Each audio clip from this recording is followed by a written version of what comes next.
ముందుగా తెలంగాణ ప్రజలందరికీ బతుకమ్మ పండుగ శుభాకాంక్షలు. ముందుగా మనం బతుకమ్మ ఎలా తయారు చేసుకోవాలో తెలుసుకుందాం. ముందుగా పీట తీసుకొని దీనికి పసుపు రుద్ది బొట్లు పెట్టుకోవాలి కుంకుమతో. తర్వాత ప్లేట్ తీసుకోవాలి. ప్లేట్ తీసుకున్నాక ప్లేటులో ఆకులు వేసుకోవాలి. ఈ విధంగా కట్ చేసి ఆకులు వేసుకోవాలి. ఆకులు వేసుకున్న తర్వాత ముందుగా బతుకమ్మని తయారు చేసుకునేటప్పుడు ఖచ్చితంగా తంగేడు పూలే పెట్టాలి. ఎందుకంటే తంగేడు పూలు సౌభాగ్య ప్రదాయనిగా గుర్తు. అందుకోసమే తెలంగాణ ప్రజలు ఖచ్చితంగా బతుకమ్మని తయారు చేసుకునేటప్పుడు తంగేడు పూలతోనే స్టార్ట్ చేస్తారు. ఈ విషయం మాత్రం మీరు మర్చిపోవద్దు. తంగేడు పూలను ఇలా తీసుకొని ప్లేట్లో స్ట్రేట్ పేర్చుకోండి.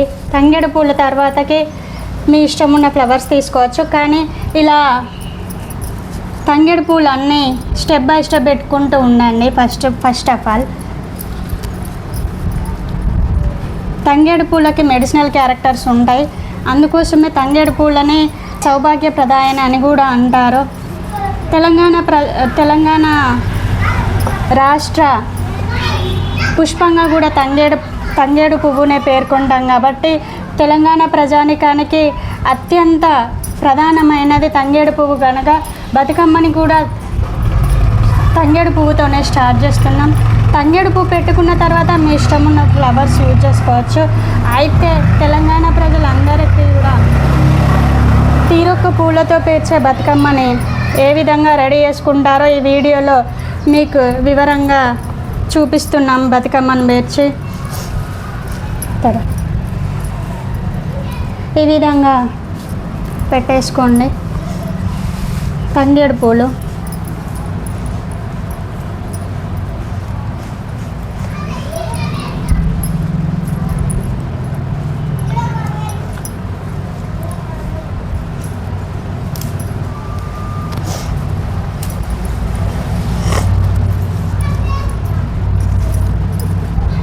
ఇలా పేర్చుకోవాలి.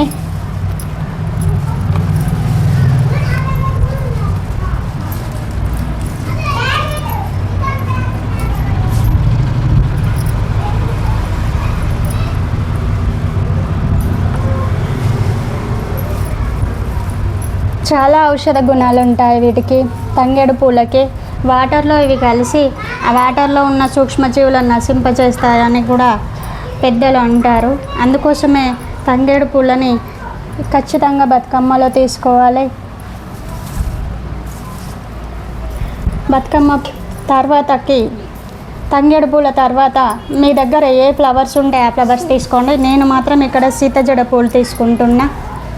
అయితే ఈ సీతజడ పూలు, బంతి పూలు, చామంతులే కాకుండా మన చుట్టూ ఎక్కడ పరిసరాలలో ఉన్న బీర పూలు కావచ్చు, టేక్ పూలు కావచ్చు, మనకు లభ్యమయ్యే ఏ పూలైనా పెట్టుకోవచ్చు. కట్ల పూలు కావచ్చు.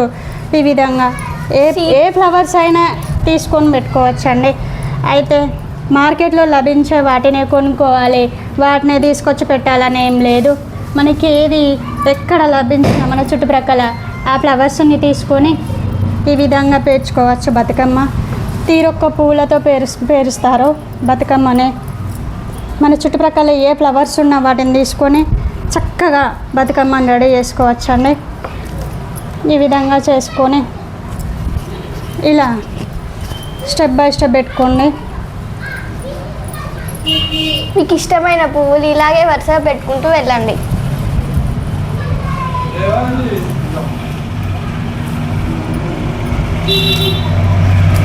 చూసుకోండి బతుకమ్మను తయారు చేసేటప్పుడు ఎత్తు వంపులు రాకుండా స్ట్రైట్గా వచ్చేటట్లు చూసుకోండి.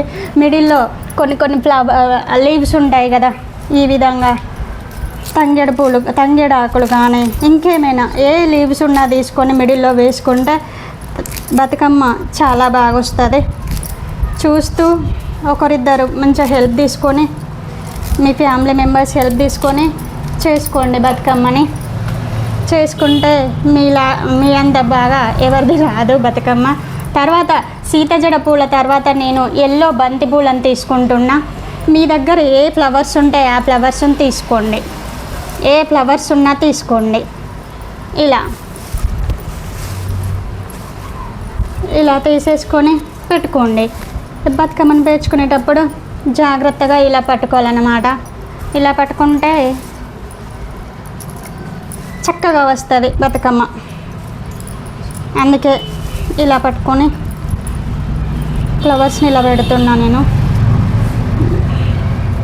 మీరు ఈ వీడియోని చూస్తున్నట్టయితే ముందుగా ఫస్ట్ లైక్ చేయండి అండ్ షేర్ చేయండి, కామెంట్ చేయడం మర్చిపోకండి. చూస్తున్నారు కదా మా బతుకమ్మని, మీరు కూడా ఇలా రెడీ చేసుకోండి. మీకు ఇష్టమైన బంతి పువ్వులు అయిన ఉంటే ఇలా వరుసగా పెట్టుకొని వెళ్ళండి. తెలంగాణలో ఈ విధంగా బతుకమ్మను రెడీ చేసుకుంటారు. తెలంగాణను చూసి ఇప్పుడు ప్రపంచ నలుమూలలో ఉన్న ఆడవాళ్ళు కూడా బతుకమ్మ పండుగ ఆడుకోవడానికి అనేసి మన తెలంగాణకు వస్తున్నారు. తెలంగాణకి రాకపోయినా దేశ విదేశాలలో ఆడవాళ్ళు సైతం ఓన్లీ తెలంగాణ వాళ్ళే కాకుండా అందరూ ఆడుతున్నారు. అయితే బతుకమ్మకి చాలా చాలా ప్రాముఖ్యత ఉంది. ఆ ప్రాముఖ్యతని కూడా ఈ వీడియోలో నేను మీకు చెప్పబోతున్నా. తెలంగాణ అస్తిత్వానికి ప్రతీక మన బతుకమ్మ. ప్రపంచంలోనే తెలంగాణ స్త్రీలు మాత్రమే జరుపుకునే ఏకైక పూల పండుగ మన బతుకమ్మ. అలాగే తెలంగాణ రాష్ట్రం 2015 జూన్ 16వ తారీఖు తెలంగాణ రాష్ట్ర పండుగగా బతుకమ్మ పండుగని గుర్తించింది. అయితే అంతకు ముందు నుండి కూడా మనం బతుకమ్మను ఆడుకోవడం జరుగుతుంది. పూర్వకాలం నుండి కూడా బతుకమ్మను ఆడుకుంటున్నారు. మరి బతుకమ్మ అంటే ఏంటి అసలుకి? బతుకమ్మను ఎందుకు ఆడుకుంటున్నాం? అది తెలంగాణ మహిళలకి మాత్రమే ఎందుకు స్పెషల్? ఈ వీడియోలో మనం తెలుసుకుందాం. ఈ విధంగా ఎల్లో ఫ్లవర్స్ అయిపోయినాక నేను మాత్రం ఆరెంజ్ కలర్ బంతిపూలు తీసుకుంటున్నాను. మీ దగ్గర ఏది ఉంటే అదే తీసుకోండి. తర్వాత తెలంగాణ ప్రజానీకానికి అలాగే తెలంగాణ మహిళలకి అత్యంత ప్రాముఖ్యమైనది బతుకమ్మ పండుగ. బతుకమ్మ పండుగ వచ్చిందంటే చాలు, ఎక్కడున్న ఆడబిడ్డలైనా కూడా అమ్మ వాళ్ళ ఇంటికి అంటే పుట్టినింటికి చేరుకుంటారు. పుట్టింటికి పిలిచి ఆడబిడ్డకి నూతన వస్త్రాలు ఇంటిల్లి పాదికి బహుకరించి ఆడబిడ్డతో ఈ విధంగా బతుకమ్మను పేర్చించి అంటే బతుకమ్మను తయారు చేపించి బతుకమ్మని ఆడిపిస్తారు. ఇది ఆనాటి కాలం నుండి పూర్వకాలం నుండి ఆనవాయితీగా వస్తుంది. అయితే తెలంగాణలోనే బతుకమ్మ పండుగను ఎందుకు జరుపుకుంటారో మనం తెలుసుకుందాం ఈ వీడియోలో. దీనికి రెండు మూడు కథలు ప్రాచుర్యంలో ఉన్నాయి. అయితే నేను ఇప్పుడు ఆ బతుకమ్మ పండుగని ఎందుకు జరుపుకుంటారో, తెలంగాణలోనే స్త్రీలు ఎందుకు జరుపుకుంటారో చెప్పబోతున్నా. ఇందులో పూర్వకాలం నుండి ప్రాచుర్యంలో ఉన్న 3 కథల్లో నెంబర్ 1 స్టోరీ నేను మీకు చెప్తున్నా. ఇప్పుడు ఆనాడు పూర్వకాలం నుండి కూడా ఇప్పటి వరకు కూడా మన తెలంగాణ వ్యవసాయ ఆధారిత ప్రాంతం అని మనకు అందరికీ తెలిసిన విషయమే. తెలంగాణ వ్యవసాయ ఆధారిత ప్రాంతం అండ్ ఎస్పెషల్లీ వర్షాధార వ్యవసాయం అనేది మన తెలంగాణలో కొనసాగిస్తారని మనకందరికీ తెలుసు. అయితే వర్షాలు వస్తేనే మనకి పంటలు పండడం, వర్షాలు రాకపోతే పంటలు పండడం లేదు. ఈ విషయం మనకు అందరికీ తెలిసిన విషయమే. కాకతీయుల పరిపాలించే కాలంలో మా పక్కనే ఉన్న మహారాష్ట్రాన్ని దేవగిరి రాజు పరిపాలించేవాడు. ఆ దేవగిరి రాజుకి మరియు కాకతీయులకి మధ్య శత్రుత్వం ఉన్న కారణంగా అక్కడ నుండి వచ్చే నదులకి నీటి ప్రవాహం అనేది ఇటు రాకుండా ఆనకట్టలను నిర్మించారు ఆనాడు. అలా చేసేసరికి నది నీటి ప్రవాహానికి అడ్డుకట్ట వేయబడింది. అలా అడ్డుకట్ట వేసేసరికి దానిని గమనించిన కాకతీయ పరిపాలకులు మనల్ని తెలంగాణ ప్రజానికాన్ని రక్షించడానికనేసి చెరువులని మహాసముద్రాలలాగా ఎప్పటికీ నీటిని ఒడిసిపట్టే విధంగా నిర్మించారు. అలా నిర్మించేసరికి ఆ నీరు ఎల్లకాలం అంటే వేసవిలో కూడా ఎండిపోకుండా ఎల్లవేళలా అందులో నీళ్లు ఉంటూ ఎప్పటికీ రైతులకి కష్టం రాకుండా వ్యవసాయాన్ని అన్ని వేళలా వ్యవసాయానికి సహాయపడుతూ వ్యవసాయ అభివృద్ధిలో సహాయపడుతూ వ్యవసాయం చేసే వ్యవసాయదారులకి, రైతు కుటుంబాలకి ఎంతో సహాయంగా నిలిచిన ఈ చెరువులు. అయితే చెరువుల నుండి లబ్ధి పొందిన మన తెలంగాణ ప్రజానికం పూర్వకాలంలో కాకతీయుల కాలంలో ఏం చేసిరంటే చెరువులని ఖచ్చితంగా మనం పూజించుకోవాలి, ఏదో విధంగా పూజించాలనేసి ఆలోచించి ఆనాడు ప్రకృతిలో తమ చుట్టూ లభించే పూలని మాత్రం స్థానికంగా లభ్యమయ్యే పూలని, అవి తంగేడు పూలు, గునుగు పూలు, బంతి పూలు, చామంతులు, ఇంకా కట్ల పూలు, బీర పూలు, ఇలా అనేకమైన ఫ్లవర్స్ని, ఆ పూలని తీసుకొని బతుకమ్మలాగా పేర్చి ప్రకృతిలో లభించే ఆ పూలని తీసుకొని ఇలా పళ్ళెంలో అనగా ప్లేట్లో బతుకమ్మలాగా పేర్చి మహిళలంతా కలిసి ఆడుకొని ఆ బతుకమ్మని చెరువులో నిమజ్జనం చేసి ఈ సంవత్సరం లాగానే ప్రతి ఏడు కూడా, అంటే ప్రతి సంవత్సరం కూడా మాకు మంచి పంటలని, ఆయుర ఆరోగ్యాలని, అష్టైశ్వర్యాలని ప్రసాదించమని వేడుకుంటూ చెరువులలో నిమజ్జనం చేసుకొని ఆ పళ్ళెంలో మళ్ళీ నీళ్ళని తీసుకొని వచ్చి దాంతో ఆ నీటితో వాయినాలిచ్చుకునేవారు. ఇది ఒక స్టోరీ. అయితే నెంబర్ టూ స్టోరీ కూడా ఉంది. నెంబర్ టూ స్టోరీ ఏంటంటే ఆనాటి కాలంలో భూస్వాములు మరియు పెత్తందార్ల ఆగడాలకు బలి అయిన అనేక మంది ఆడపిల్లలు మరియు మహిళలు ఆత్మహత్యలు చేసుకునేవారు.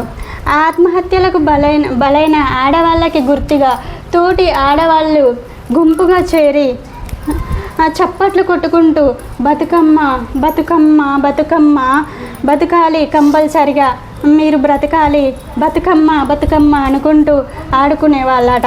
ఆనాటి కాలం నుండి కూడా ఈనాటి కాలం వరకు మనం బతుకమ్మని ఆడుకుంటూనే ఉన్నాము. ఇదే ఇప్పటి మన బతుకమ్మ. ఇది నెంబర్ టూ స్టోరీ అండి. నెంబర్ త్రీ స్టోరీ కూడా ఉంది. నెంబర్ త్రీ స్టోరీ ఏంటంటే చెరువులపైనే ఆధారపడిన మన తెలంగాణ ప్రజానికం చెరువు నీటిని తాగుతూ ఆనాడు అనారోగ్యాల పాలయ్యారట.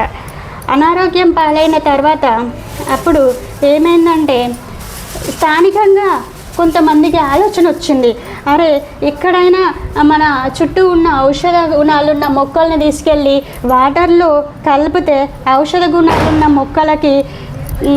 మొక్కల వల్ల సూక్ష్మజీవులు నశించితే, ఆ నశించిన తర్వాత నీరు శుభ్రంగా మారితే ఆ నీటిని మనం తీసుకుంటే బాగుంటుంది కదా అని.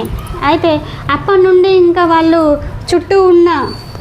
చుట్టూ పరిసరాలలో ఉన్న తంగేడు పూలు, గునుగు పూలు, కట్ల పూలు, బీర పూలు, చామంతి పూలు, ఇలా డిఫరెంట్ పూలు అన్నింటినీ తీసుకొని బతుకమ్మలాగా చేసుకొని ఆడి మమ్మల్ని రక్షించాలి అమ్మ, మమ్మల్ని అంటువ్యాధుల నుండి రక్షించాలి, మమ్మల్ని ఆ రోగాల నుండి రక్షించాలి అనేసి ఆడి అమ్మవారిని మొక్కి అమ్మవారిని కొలిచి చక్కగా మహిళలందరూ ఆడుకున్నాక చెరువు నీళ్ళలో నిమజ్జనం చేసేవారు. ఆ నిమజ్జనం చేసిన తర్వాత వితిన్ 1 వీక్లోనే ఆ ఔషధ గుణాలున్న అన్ని మొక్కల పూలు కూడా వాటర్లో కలిసిపోయి సూక్ష్మజీవులు అన్నీ నశించేవంట. నశించినాక వెంటనే ఆ వాటర్ తాగిన స్థానికులకి అంటువ్యాధుల నుండి రక్షణ కలిగేది. ఇది కూడా ఒక స్టోరీ. అయితే ఆనాటి కాలం నుండి కూడా ఈనాటి కాలం వరకు మనము బతుకమ్మని ఆడుకుంటున్నాం.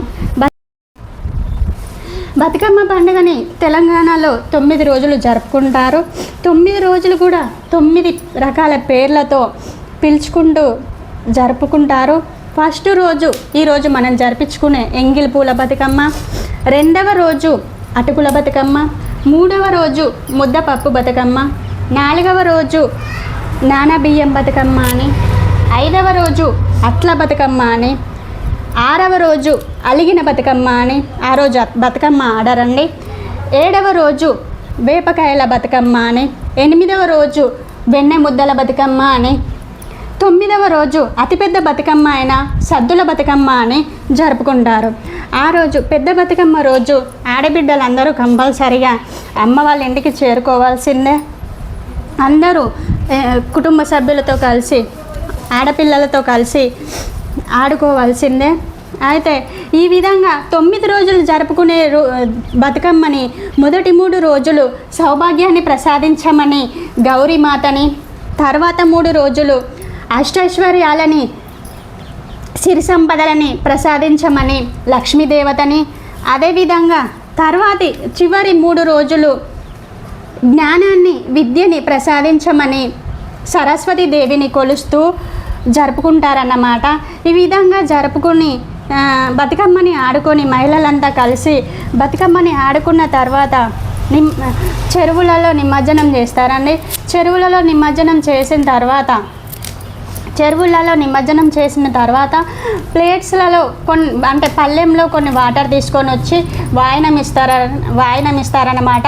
వాయనం ఇచ్చేటప్పుడు ఇచ్చుకుంటున్నమ్మ వాయనమని, పుచ్చుకుంటున్నమ్మ వాయనమని ఈ విధంగా వాయనాలు ఇచ్చి ఈ సంవత్సరం ఇచ్చిన సౌభాగ్యాలని, ఈ సంవత్సరం ఇచ్చిన అష్టైశ్వర్యాలని, ఆయుర ఆరోగ్యాలని, సిరి సంపదలని అన్నింటినీ కూడా మరుసటి సంవత్సరం కూడా ఇవ్వు తల్లి అని అమ్మవార్లని మనస్ఫూర్తిగా కోరుకొని ఈ విధంగా తెలంగాణ స్త్రీలందరూ కలిసి మహిళలందరూ కలిసి ఆడుకునే బతుకమ్మ పండుగ ఎంతో స్పెషల్.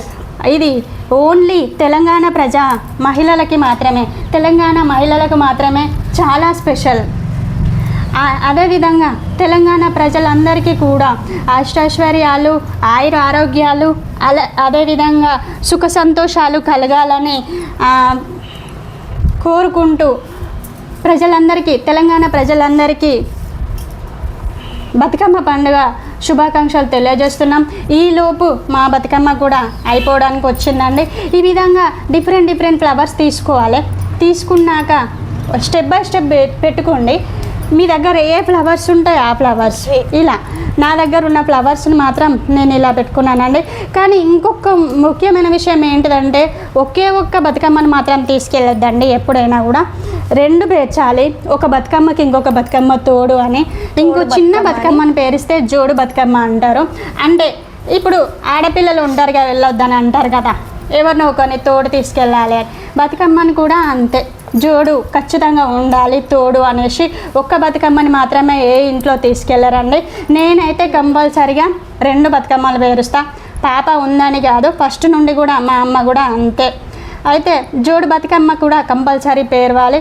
పేర్చినాక చివరికి పైన గుమ్మడి పువ్వుని తీసుకోండి. గుమ్మడి పువ్వుని తీసుకొని మీరు ఇక్కడ గౌరమ్మని తయారు చేసి పెట్టుకోండి. గౌరమ్మని తయారు చేసి పెట్టుకున్నాక దీపం కూడా పెట్టాలని నేను చూపిస్తున్నా. ఇప్పుడు నా దగ్గర ఒక్కటి చిన్న గుమ్మడి పువ్వు అయితే తీసుకున్నానండి, మా పక్కన ఉంది. అక్కడ ఒక్కటే ఉంటే ఒక్కటి మాత్రమే తీసుకున్నా, ఇంకా నాకు ఎక్కువ దొరకలేదు. ఇలా పెట్టుకోండి. పెట్టుకున్నాక కొన్ని ఎల్లో ఫ్లవర్స్ కూడా పెట్టుకోండి. ఇలా కనిపించాలి. ఇలా పెట్టుకోండి. పెట్టుకున్నాక గౌరమ్మని ఓకే ఈ విధంగా పెట్టుకోవాలండి. గౌరమ్మ పెట్టుకున్నాక చివరికి పసుపుతో గౌరమ్మని చేసుకొని మిడిల్లో పెట్టాలన్నమాట. ఈ మిడిల్లో పెట్టే విధంగా. అయితే మనం వాయనం ఇచ్చినప్పుడు మళ్ళీ ఈ గౌరమ్మని తీసుకొని అక్కడ ఉన్న మహిళలకి, ముత్తైదులకి పెడతారండి. ఇది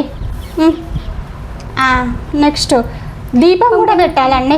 ఖచ్చితంగా దీపం పెట్టాలి, ఎందుకంటే అమ్మవారు కాబట్టి. దీపం కూడా ఇలా సైడ్కి పెట్టుకోండి. చిన్న దీపం ఉన్నా పెట్టవచ్చు, క్యాండిల్ ఉన్నా పెట్టవచ్చు. కానీ నేను మాత్రం ఏటా దీపమే పెడతా, రెడీమేడ్ యూజ్ చేయం కదండి. అందుకోసమే ఏటా మేము ఇలానే తీసుకెళ్తాం. అగరబత్తులు కూడా పెట్టుకోవాలి. అగరబత్తులు కూడా తీసుకొని పెట్టుకోవాలి. Fan of. ఈ విధంగా నేనైతే బతుకమ్మని తయారు చేశానండి. మీరు కూడా ఇలా చేసుకోండి.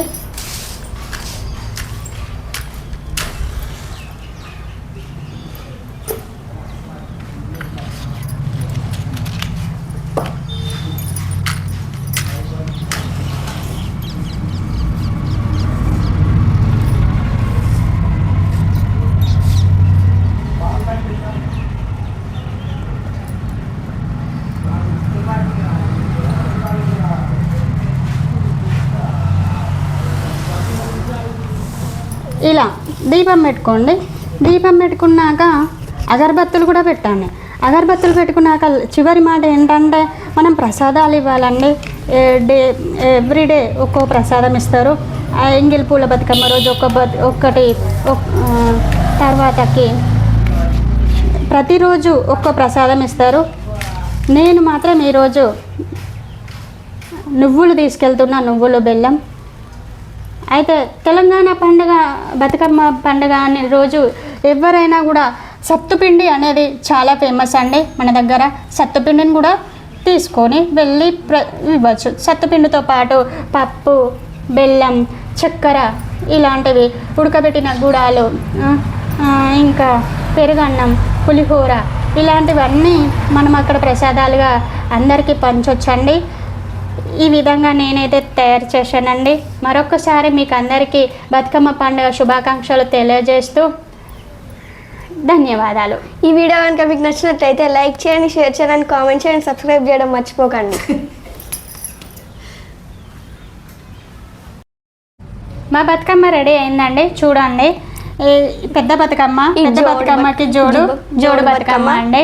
ఇలా రెడీ చేసుకున్న తర్వాత చివరికి కొబ్బరికాయను కొట్టి ఆ దేవుడి దగ్గర ఈ 2 బతుకమ్మలను పెట్టి కొబ్బరికాయను పెట్టి ఇంకా మీరు బతుకమ్మను తీసుకెళ్ళి ఆడుకోవచ్చు. అలాగే ప్రజలందరికీ, తెలంగాణ ప్రజలందరికీ బతుకమ్మ పండుగ శుభాకాంక్షలు తెలియజేస్తూ థ్యాంక్ యూ. ఈ వీడియోని చూసిన వాళ్ళు లైక్ చేయండి, షేర్ చేయండి, సబ్స్క్రైబ్ చేసుకోండి, కామెంట్ చేయడం మర్చిపోకండి. నవరాత్రులు అనగానే మన తెలంగాణ ఊరూరా వాడ మన తెలుగు ఆడపడుచులు తమ శ్రావ్యమైన గొంతులతో పాడే పాటలు మన చెవులను తాకి హృదయాలను చేరి మనస్సును పులకరింపజేస్తాయి. అసలు ఎవరి బతుకమ్మ? ఈ ఉయ్యాల పాటలు ఏమిటి? అమ్మలక్కలు గుంపులుగా చేరే ఎందుకు ఈ పాటలు పాడుతారు? ఒక పురాణ కథ ప్రాచుర్యంలో ఉంది. ధర్మాంగుడు అనే చోళరాజు, అతని భార్య సత్యవతి, వారికి 9 కొడుకులు యుద్ధాల్లో మరణించారు. దీనితో మనస్తాపం చెందిన రాజు రాణి దంపతులు తమ సంపదనంతా ప్రజలకి దానం చేసి అడవులకు వెళ్ళి తపస్సు చేశారు. వీరి తపస్సుతో ప్రత్యక్షమైన శ్రీ మహాలక్ష్మీదేవి ఏం వరం కావాలో కోరుకోమనగా, సంతానాన్ని కోల్పోయిన మాకు కూతురుగా జన్మించు తల్లి అని వేడుకున్నారు. లక్ష్మీదేవి ఆ దంపతులకి ఏడాది తిరిగేసరికి పండంటి ఆడబిడ్డగా జన్మించింది. ఈ ఆడబిడ్డకి ఋషులందరూ ఆయుష్మాన్ భవ అని దీవించి బతుకమ్మ అని పేరు పెట్టారు. ఇలా అమ్మవారి వల్ల ఆ దంపతుల జీవితాల్లో సర్వ సౌభాగ్యాలు లభించాయి. బతుకమ్మ పెరిగి పెద్దయ్యాక శ్రీ మహావిష్ణు చిత్రాంగుడు అనే రాజుగా జన్మించి బతుకమ్మను వివాహమాడాడు. దీనితో ఆ రాజ్యంలో సర్వ సౌభాగ్యాలు, సిరి సంపదలు చేకూరాయి. ఆ రాజ్యం రకరకాల పుష్పాలతో చూడముచ్చటగా రంగులమయంగా కాగా, ఆ రాజ్య ప్రజలు ఆ పువ్వులను సేకరించి బతుకమ్మగా పేర్చి అమ్మవారిని కీర్తిస్తూ పాటలు పాడుతూ ఈ పండుగను జరుపుకున్నారు.